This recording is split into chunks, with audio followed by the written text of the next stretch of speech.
Hi, this is Kevin Kastner from Mace News with a review of recent data and a look ahead at next week's releases. This week we received a number of March data releases that were overwhelmingly negative, and considering that government-mandated shutdowns only began midway through March, the April data will likely be even worse.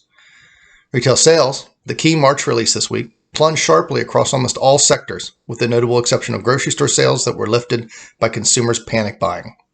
Weaknesses in the other sales categories is likely to persist into April, especially for motor vehicles and gasoline, two sectors that won't see much demand as consumers remain isolated at home.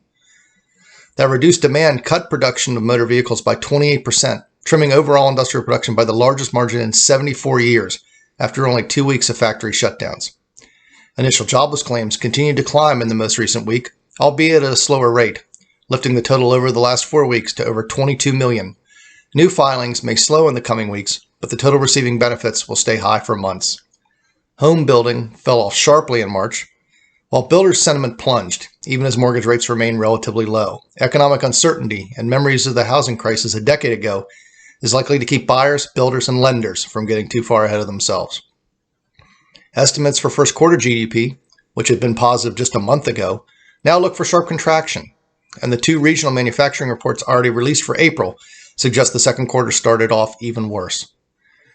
Looking ahead at next week, the focus will turn to home sales, which will likely suffer from the same lack of traffic that cut deeply into retail sales.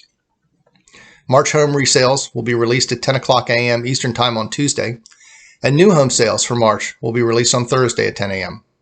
Additionally, updated initial claims will be released on Thursday at 8:30 and will add substantially to new filings. Durable goods orders and shipments for March will be released on Friday at 8:30 a.m. and will show a sharp pullback in both.